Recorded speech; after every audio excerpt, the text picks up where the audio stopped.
Hi, old Simon Pimenta here. I often see posts in Facebook groups from people saying, I was making progress, I overdid it, and I crashed, and now I am feeling despair. Why is this happening? What do I do about it? Very briefly, why does this happen? One of the reasons is that we can have a build-up of fatigue that kind of catches up with us. Actually, this is evidence of progress, because what it means is we're able to do more for a period rather than just being able to do just a little amount, then crashing, a little amount, then crashing. So we're able to do more for a longer period, but then if we do too much, it kind of catches up with us, okay? So although it seems a bit strange, it is a sign of progress. But obviously what people are saying is, I'm now in a crash and I'm feeling really frustrated by that. How do I deal with that? So one piece of the jigsaw is that it's really important to break the pattern of boom and bust and establish a baseline. If you'd like to access a free training on establishing baselines, then click the link below. So the question is, what do I do now? It is tough when you want to see signs of recovery, but you can't find them. And I was there at times when I had the condition. And it's also challenging when you are making progress, but then you get payback. But there is only one thing you can do, okay, which is to start afresh, okay? So I want to talk about 4 R's. So the first R is reset. We need to reset our mindset. So when I was experiencing despair, sometimes I allowed myself to feel those feelings and they would pass. Or I got it out of my system by journaling in a particular way. And this helped me to discharge those feelings by writing them down, by getting them out of my head. So what I do, step 1, is just write down whatever was in my head, my thoughts, my feelings, my beliefs, just get it all out of your head. This can help process it. If it feels good, you can rip that up and throw it in the bin afterwards. Some clients like to do that. Step 2 is when it feels right to do so. Think about what action you could take to change the pattern. So if the pattern is overdoing it and crashing, what might I do to avoid overdoing things? I remember traveling in America, and when we were traveling in the mountains, you'd see these tracks on the side of the roads which were filled with gravel, and they sort of went up the hill when we were going down the hill.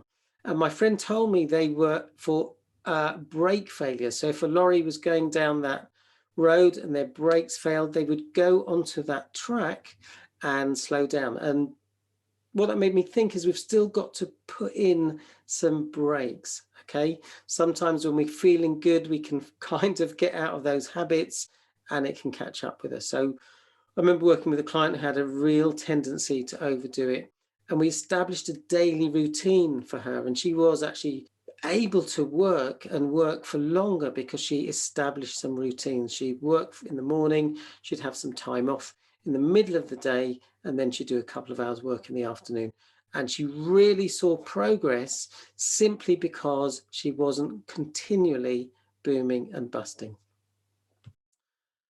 One way of reinforcing the behavior that we want is to use visualization. Okay, so sometimes I get clients to visualize them responding in the way they'd like to respond, responding in the way they think would be useful to respond, and just visualize that for a few minutes every day. Repetition is key. Sometimes with journaling, people focus on the step 1, writing things down, without focusing on the step 2. What's the action I can take? How am I going to reinforce that new pattern that I want? So the second part of resetting our mindset is working on acceptance. So mostly I did have a sense of hope. I'm not quite sure where that came from at times, but actually if we want to cultivate hope, then we need to have acceptance of the situation.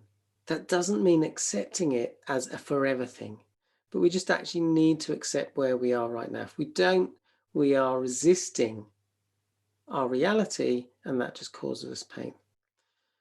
So if we cultivate acceptance, then it's easier to be patient towards ourselves. And if we have patience, then we cultivate trust.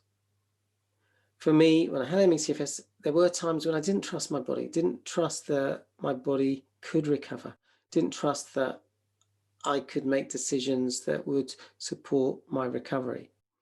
And so I had to work on that. But by cultivating more trust, then that gives us a sense of hope. So the second R is that we need to realign with our vision and our mission. So what is your vision for yourself? What is your mission? So that's the why. Why do you want to get well? What is it you want to do when you are well? Sometimes clients create a vision board to remind themselves of where they want to go, what they want to achieve. We also need to realign with those qualities we have within ourselves, that part of us that has the capacity to be determined, to achieve goals. I talk about making the shift from getting stuck in fear, which some people call the kind of lower self, and shifting to the higher self, that part of us that has the capacity for patience and trust and wisdom, and also shifting from being our best critic to connecting with that part of us that can be our cheerleader, our coach, that part of us that champions ourselves. So it's that part of yourself that would remind you that you have done it before, or you faced challenges and achieved goals and surpassed expectations in the past. And I'll talk more about those things in another video. So the third step is we need to re-establish routines. Tim Ferriss, who's an entrepreneur, said, if we want results, we need routines. So what routines do you need to cultivate? There might be some routines around rest, getting your body in a really lovely healing state. How are you going to achieve that? Is it going to be via meditation, listening to guided relaxations, or something else? What are your routines going to be around physical activity? If for now your physical activity is very limited, remember you can use visualization. There is research that shows visualizing using our muscles actually strengthens our muscles. So there was a time when I had ME/CFS when I would literally visualize myself playing one game of tennis every day. And after a while, I realized I could win every point and hit fantastic passing shots. Okay, so what routines do you need to have around bedtime? I've recorded a video on sleep hygiene, so check that out. I'll add the link to that as well below. What routines do you need to have around healthy eating? You know, we can go off the rails, especially when we're feeling frustrated and stressed. So what good routines can you establish around eating? And what about some fun? There were times when I overdid it and I did need to rest, but there were times when I was probably living a bit too cautiously and I needed to just allow myself to have a bit of fun rather than denying myself some pleasure and fun and then wanting to binge on that, which is kind of what I did. And then that sent me back into a crash cycle. And the fourth R is reinforcements, leaning on and developing your support network, finding your tribe. So I've talked to a few clients at the moment about building a support network of people who understand the condition and are rooting for you. Might be when you have the energy, that if there are people who aren't being supportive, you might need to challenge them in a gentle way. And if they're not prepared to change their unhelpful behaviors, maybe you have to consider whether you need to let go of those people who refuse to support you. So appreciate if you're living on your own, you don't have the same support networks as someone who lives with other people, has a partner, etc.